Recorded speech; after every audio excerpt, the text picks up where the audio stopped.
বিল্লাযীনা ইয়া'লামুনা ওয়াল্লাযীনা লা ইয়া'লামুন। যে জানে আর যে জানে না উভয়েই সমান। এই মিয়া কোন নবীর উম্মত?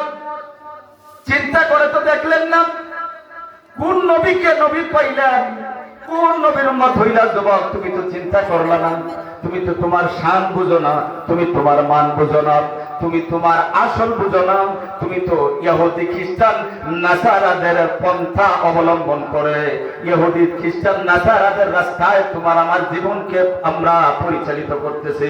যুবক ভাইরা, আল্লাহর নবী মুহাম্মদুর রাসূলুল্লাহ সাল্লাল্লাহু আলাইহি ওয়াসাল্লাম মক্কা থেকে হিজরত করে মদিনায় ঢুকবেন, লম্বা ঘটনা।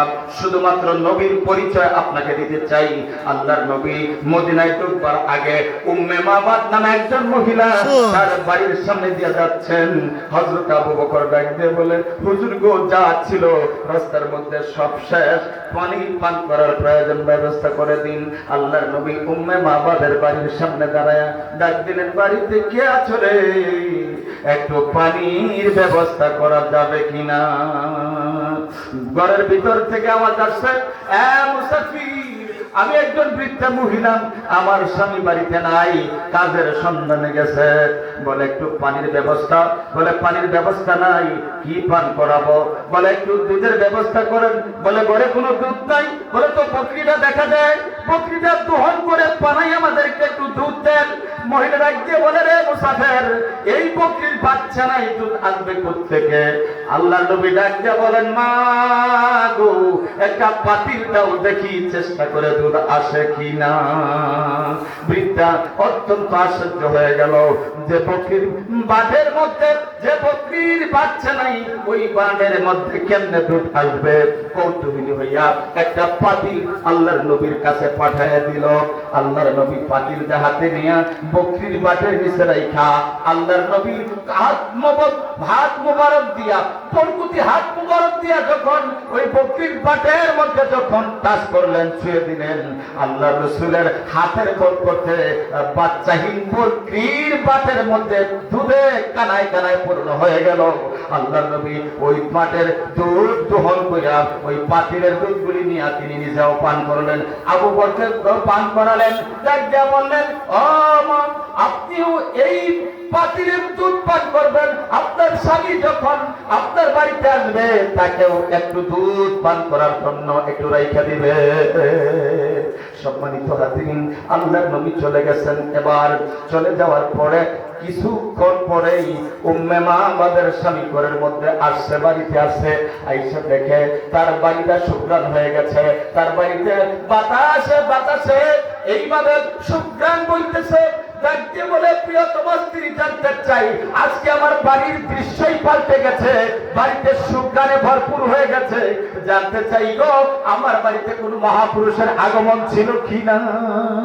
ডাকতে বলে, স্বামী গো, পরে বলবো, আগে একটু দুধ পান করে নেন। এবার উম্মে মাবাদের স্বামী দুধ পান করলেন।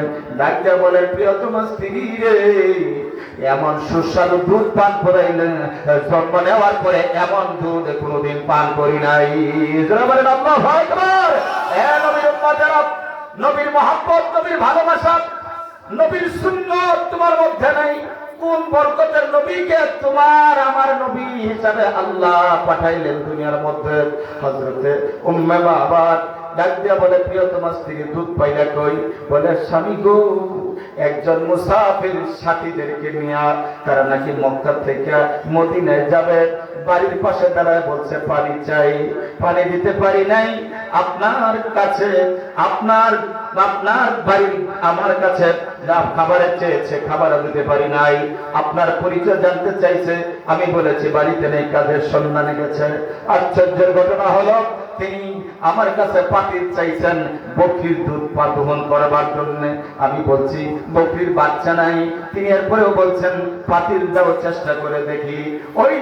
ওই আরবি লোকটা মক্কা থেকে হিজরত করে মক্কা থেকে মদিনায় যাবে, এই মুসাফির লোকটা হাতের মধ্যে পাতিল নিয়ে যখন আমার এই বকরির পাটের নিচে যখন ধরে দিছে, দেখলাম হাতটা ধরার সাথে সাথেই ওই দুধের বকরির মান কানায় কানায় পূর্ণ হয়ে গেছে। শুধু তাই না, শুধু তাই না, ওই পাতিলের মধ্যে দুধ দহন করে সে নিজেও পান করছে, সাথীদেরকেও দুধ পান করতে দিছে। দুধের মধ্যে, পাতিলের মধ্যে কিছু দুধ রেখে দিছিল। তিনি বলছেন আমাকেও পান করার জন্য, তোমাকেও পান করার জন্য, আমি পান করে তোমার জন্য রাখছি। এই দুধ ওই আরবি মুসাফিরের হাতের ছোঁয়া লাগা দুধ। এবার ওই উম্মে মাবাদের স্বামী